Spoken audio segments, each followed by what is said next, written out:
Hello दोस्तों। तो चलिए आज भारत एक दृष्टि में भारत का देखते हैं पूरा विस्तार, क्या क्या सब है, कैसे है। यहाँ से कि हर एक एग्ज़ाम में, कोई भी एग्ज़ाम, कंपटीशन का एग्ज़ाम में यहाँ से 2 से 3 मार्क हर एक एग्ज़ाम में पूछा ही पूछा जाता है। तो इसको आज देख लेते हैं। इसको देखते हैं। अपना देश भारत, भारत सबको पता है, इसका राजधानी नई दिल्ली है। और भारत का अन्य नाम क्या है? भारत का अन्य नाम है आर्यभट्ट, भारतवर्ष, हिंदुस्तान, इंडिया।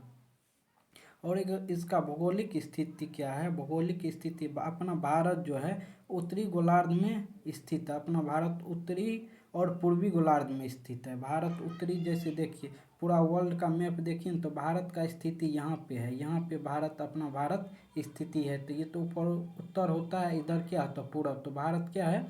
उत्तरी पूर्वी गोलार्ध में स्थित है। इसका अक्षांशीय विस्तार क्या है? अक्षांशीय विस्तार देखिए, अक्षांशीय विस्तार है 8 डिग्री 4 मिनट उत्तरी अक्षांश से 37 डिग्री 6 मिनट उत्तरी अक्षांश में अपना भारत है। देशांतर विस्तार क्या है? देशांतर विस्तार है 68 डिग्री 7 मिनट पूर्वी देशांतर से 97 डिग्री 25 मिनट पूर्वी देशांतर में स्थित है दोस्तों। तो इसको ध्यान में रखना है। इसका भौगोलिक विस्तार देखते हैं। भौगोलिक विस्तार यानी कि लंबाई चौड़ाई। देखिए यहाँ से उत्तर से लेके पूरब, ये ऊपर उत्तर होता है, नीचे वो दक्षिण।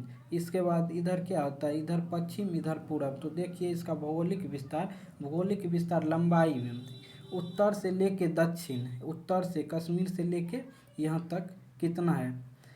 उत्तर से लेके दक्षिण 3214 किलोमीटर है। जबकि पूरब से लेके पश्चिम यानी कि चौड़ाई कितना है? 2933 किलोमीटर चौड़ाई है। तो इसको दोस्तों याद रखना है।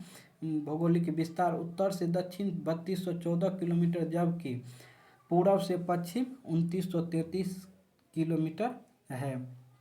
अब इसका देखिए स्थलीय सीमा। स्थलीय सीमा क्या होता है? स्थलीय सीमा जो दूसरे देश से सटा हो वो स्थलीय सीमा है। एक होता है तटीय सीमा। तटीय सीमा जो समुद्र के तट पे है वो हुआ तटीय सीमा। तो स्थलीय सीमा क्या है? स्थलीय सीमा है 15,106 किलोमीटर। जबकि तटीय सीमा का मतलब जो समुद्र के साइड में बसा है वो तटीय सीमा है। देखिए तटीय सीमा या जलीय सीमा कितना है? 7516 किलोमीटर है जलीय सीमा यहाँ कहाँ है? यहाँ से ब्लू कलर इधर जो नीचे देख रहा ब्लू, ये सब जलीय सीमा है। और ऊपर जो है यहाँ से गुजरात से ऊपर लेके फिर यहाँ पे पश्चिम बंगाल तक ये स्थलीय सीमा है। तो दोस्तों इसको ध्यान में रखना है। 7516 किलोमीटर जलीय सीमा है। तो अपना देश भारत का मानसून क्या है? मानसूनी जलवायु मानसूनी है। मानसूनी जलवायु है। क्षेत्रफल कितना है?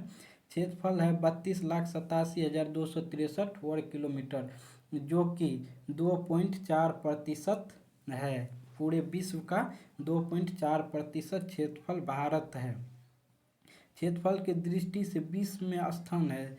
क्षेत्रफल की दृष्टि से भारत का 7वां स्थान पूरे वर्ल्ड में है। जबकि यहाँ की जनसंख्या कितना है? ये जनसंख्या तो एक्यूरेट नहीं कर सकते हैं, काहे कि अभी जनसंख्या नहीं हुआ, जनगणना नहीं हुआ।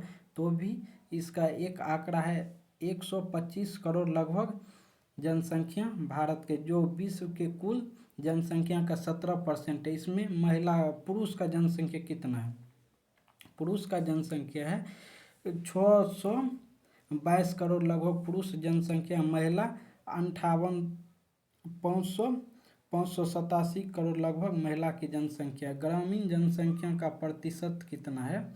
देखिए ग्रामीण जनसंख्या है 83.7 करोड़, 83.37 करोड़ ग्रामीण जनसंख्या, जो कि 68% है। पूरे भारत का 68% आदमी गांव में निवास करते हैं। जबकि शहर में 37.17 करोड़ शहर में निवास करते। वो जनसंख्या प्रतिशत में कितना है? 31.16% जो कि आदमी शहर में निवास करते हैं। 68.8% ग्रामीण क्षेत्र में निवास करते हैं। 31.16% शहरी क्षेत्र में निवास करते हैं। तो आगे देखिए, आगे क्या है? दशकीय जनगणना वृद्धि। दशकीय जनगणना वृद्धि क्या है? दशकीय जनगणना वृद्धि दर।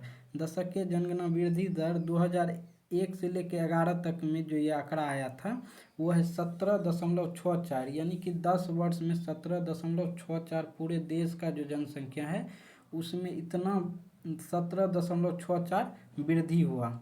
10 वर्षीय में 17.64% आदमी का वृद्धि होता है। और भारत का लिंगानुपात क्या है, 943 प्रति 1000 पुरुषों, यानी कि 1000 पुरुषों पर महिलाओं की संख्या 943 है। 1000 पुरुषों पर महिलाओं की संख्या कितना है, 943 है। और आगे जनसंख्या घनत्व क्या है, जनसंख्या घनत्व है 382 व्यक्ति प्रति वर्ग किलोमीटर, यानी कि 1 वर्ग किलोमीटर में 382 आदमी इंडिया में निवास करते हैं अभी। कुल साक्षरता कितना है इंडिया का, कुल साक्षरता भारत का 74.04% है भारत का कुल साक्षरता। उसमें भी पुरुष का साक्षरता कितना है, 82.14 पुरुष का साक्षरता है, जबकि महिला की साक्षरता 65.64 महिला की साक्षरता है। आगे देखिए, आगे क्या है, अपना भारत में राज्यों की संख्या कितना है, अपना भारत में राज्यों की संख्या 28 है। उसके बाद केंद्र शासित 8 राज्य हैं, जिसमें डायरेक्ट केंद्र सरकार का कानून व्यवस्था सब कुछ रहती है, उसे ही केंद्र शासित राज्य कहते। तो 28 राज्य है और 8 केंद्र शासित राज्य हैं। तो आगे चलिए, अब तो इसको ध्यान में रखना है दोस्तों। आगे है कार्य, यहाँ पे कार्य नहीं होगा, कर्क रेखा पर स्थित 8 राज्य, कर्क रेखा जो भारत से होकर गुजरते हैं उस पे 8 राज्य स्थित है। कर्क रेखा पे कितने, 8 राज्य स्थित है। तो पहला देखिए, गुजरात, राजस्थान, मध्य प्रदेश, छत्तीसगढ़, झारखंड, पश्चिम बंगाल, त्रिपुरा और मिजोरम।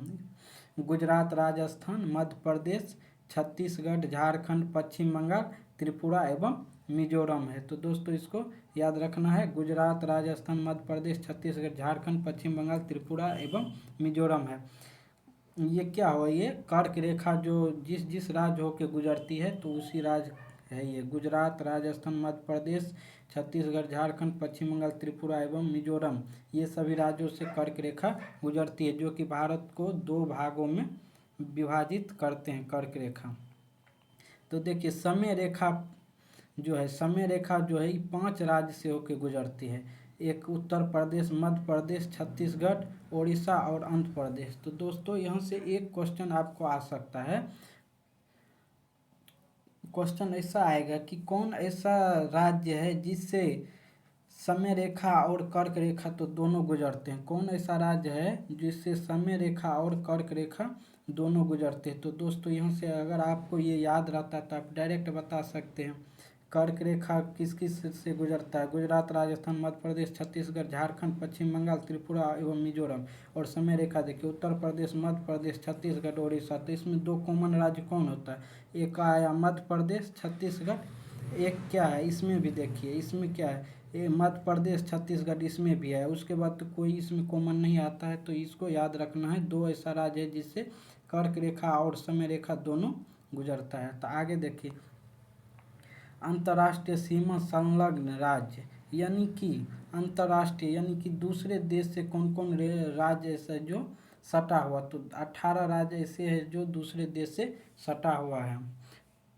राजमार्गों की संख्या कितना है, 962। ये दिसंबर 2022 तक का आंकड़ा है, 962 राज्य मार्ग है। बड़े बंदरगाहों की संख्या 13 बड़े बंदरगाह है अभी भारत में। उसके बाद राष्ट्रीय पशु बाग, ये तो सबको पता है, लेकिन क्वेश्चन कहाँ से आता है, क्वेश्चन यहाँ से आता है। राष्ट्रीय पशु बाग है, इसका वैज्ञानिक नाम आपको पूछेगा, तो इसका वैज्ञानिक नाम ये याद रखना है। तो क्वेश्चन आपको यहीं से राष्ट्रीय पशु बाग का आपको ऑप्शन में ये दे देगा और सब कुछ दे देगा, तो आपको ये याद रहेगा पैंथरा टाइग्रिस, तब ना आप इसको मारिएगा, ठीक। तो क्वेश्चन राष्ट्रीय बाग तो सबको पता है, तो क्वेश्चन यहाँ से नहीं पूछता, उसको भी पता है क्वेश्चन बनाने वाले को कि ये सबको पता है, तो आपको ये पूछेगा। वैज्ञानिक नाम इसका पैंथरा टाइग्रिस। राष्ट्रीय विरासत पशु क्या है, हाथी है। उसके बाद राष्ट्रीय पक्षी मोर, इसका वैज्ञानिक नाम क्या है, पावो क्रिस्टेस। तो इसको ध्यान में रखना है दोस्तों। राष्ट्रीय पक्षी मोर है उसका वैज्ञानिक नाम पावो क्रिस्टेस है। राष्ट्रीय वृक्ष क्या है? बरगद है, जो कि सबको पता होगा। उसके बाद आगे चलिए, राष्ट्रीय पुष्प यानी कि राष्ट्रीय फूल क्या है? राष्ट्रीय फूल कमल है। इसका वैज्ञानिक नाम क्या है? इसका वैज्ञानिक नाम है नीलम्बो निसिफेरा। राष्ट्रीय पुष्प कमल है, इसका वैज्ञानिक नाम नीलम्बो निसिफेरा है। और राष्ट्रीय चिन्ह देखिए, राष्ट्रीय चिन्ह क्या? अशोक स्तंभ है, जो कि सबको पता होगा। उसके बाद राष्ट्रीय गान जन गण मन, इसका रचयिता कौन है? रविन्द्रनाथ टैगोर। और राष्ट्रीय गीत वंदे मातरम, इसका रचयिता बंकिम चंद्र चटर्जी है। तो दोस्तों इसमें बहुत कन्फ्यूजन होता है राष्ट्रीय गान और राष्ट्रीय गीत में कौन लिखा। जब राष्ट्रीय गान का आ जाए तो वहाँ पे जनगण मन, देखिए गान अंतिम में नो है, इसमें भी अंतिम में सब में नो है। तो राष्ट्रीय गान जनगण मन है, जो कि रचयिता रविन्द्रनाथ टैगोर लिखे हैं। राष्ट्रीय गीत वंदे मातरम, जो कि बंकिम चंद्र चटर्जी लिखे हैं। तो इसको ध्यान में रखना है दोस्तों। तो राजकीय भाषा देखिए, अपना लोग का राजकीय भाषा क्या है? हिंदी है। उसके बाद किस लिपि में अपना लोग लिखते हैं? किस लिपि में? राष्ट्रीय लिपि है, देवनागरिक लिपि है। उसके बाद राष्ट्रीय वाक्य सत्यमेव जयते, इसका स्रोत क्या है? मुंडकोपनिषद। मुंडकोपनिषद राष्ट्रीय वाक्य सत्यमेव जयते, स्रोत मुंडकोपनिषद है। उसके बाद राष्ट्रीय ध्वज तिरंगा, राष्ट्रीय नदी गंगा। राष्ट्रीय जलीय जीव क्या है? राष्ट्रीय जलीय जीव गंगा डॉल्फिन। तो दोस्तों आज के लिए इतना ही। कमेंट में ज़रूर बताइएगा कैसा लगा ये वीडियो। तो फिर अगले वीडियो में मिलते हैं।